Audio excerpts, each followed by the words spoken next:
I'd have a Natasha Trethewey story, I think, like most of you do. And when Amanda and I first heard her speak and read, it was last summer in Princeton at the Poetry Festival. And her words, she was reading the last among a long series of poets, and her words ripped through that auditorium just like electroshock. And I think the same thing will occur tonight. Natasha will read first, followed by Yuyutsu Sharma, who is a poet from Nepal. So let me tell you a little bit about our poets this evening, and then we'll turn it over.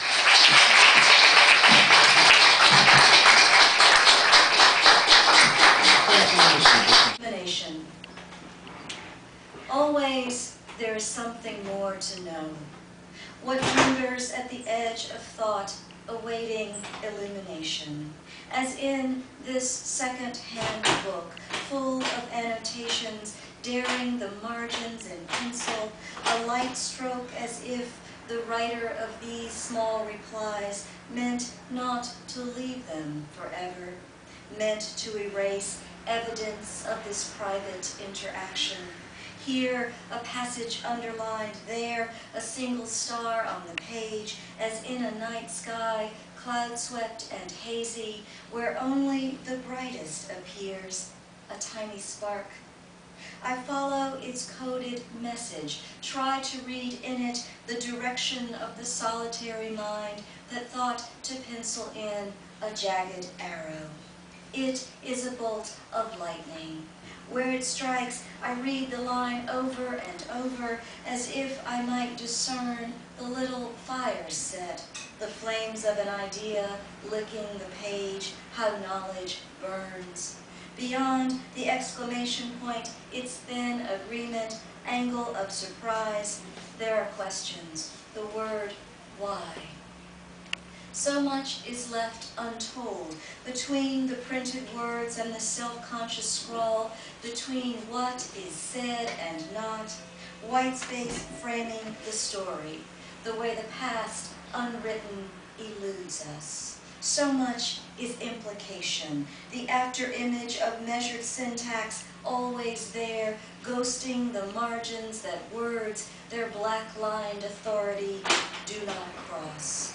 Even as they rise up to meet us, the white page hovers beneath, silent, incendiary, waiting. 1. De Español y de India produce mestizo. The canvas is a leaden sky behind them, heavy with words, gold letters inscribing an equation of blood. This plus this equals this, as if a contract with nature, or a museum label, ethnographic, precise. See how the father's hand beneath its crown of lace curls around his daughter's head. She's nearly fair as he is, calidad. See it in the brooch at her collar, the lace framing her face. An infant, she is born over the servant's left shoulder, bound to him by a sling, the plain blue cloth knotted at his throat. If the father, his hand on her skull, divines, as the physiognomist does, the mysteries of her character, discursive, legible on her light flesh, in the soft curl of her hair, we cannot know it, so gentle the eye he turns toward her. The mother, glancing sideways toward him, the scarf on her head, white as his face, his powdered wig, gestures with one hand a shape like the letter C. See, she seems to say, what we have made. The servant, still a child, cranes his neck, turns his face up toward all of them. He is dark as history, origin of the word native, the weight of blood, a pale mistress on his back, heavier every year. 2. De Español y Negra produce mulatto.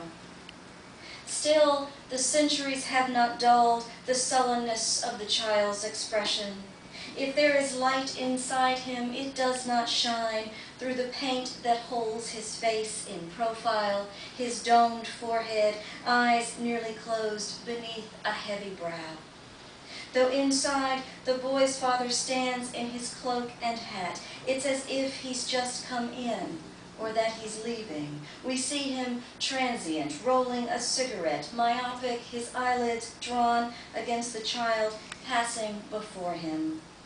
At the stove, the boy's mother contorts, watchful, her neck twisting on its spine, red beads yoked at her throat like a necklace of blood, her face so black she nearly disappears into the canvas, the dark wall upon which we see the words that name them.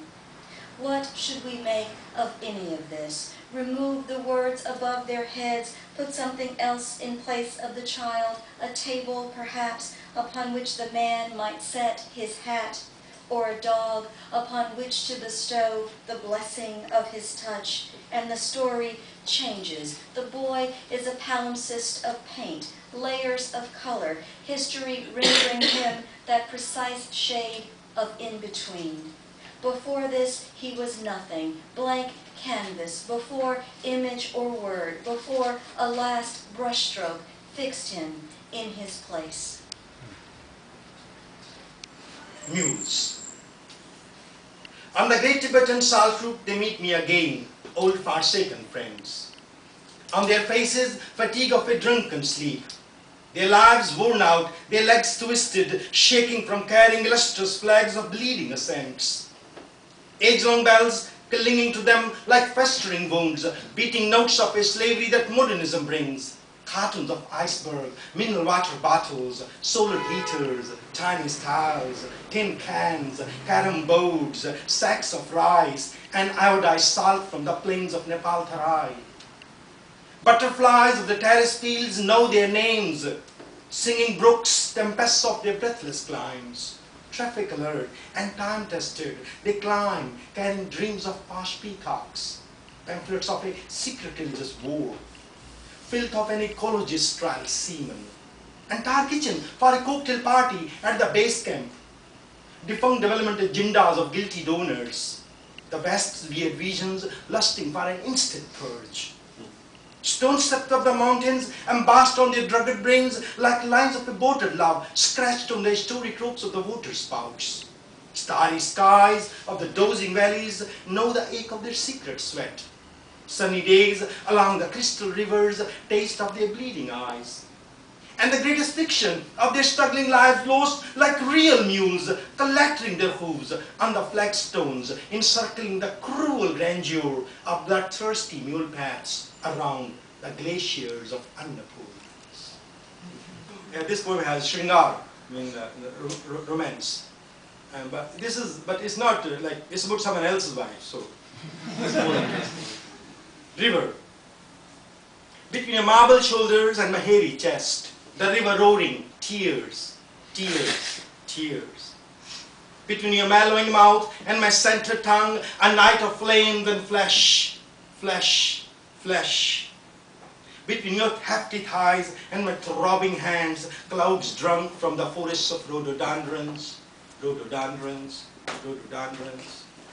Between your almond eyes and my warm mouth, rain dropping like pearls on the plump leaves of the jungle, jungle.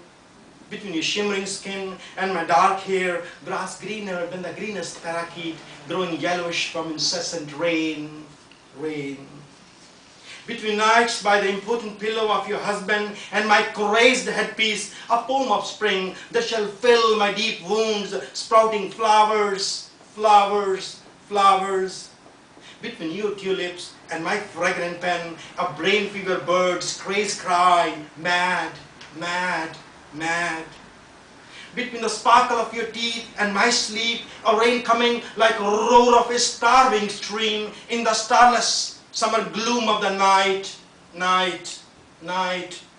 Between your melon breasts, between your melon breast and thrust of my soft lips, the rage of the river battering its head against the magic mountains, mountains, mountains. Between your decisions and my flickering lamps, the river mad. You poet, you bastard, go away.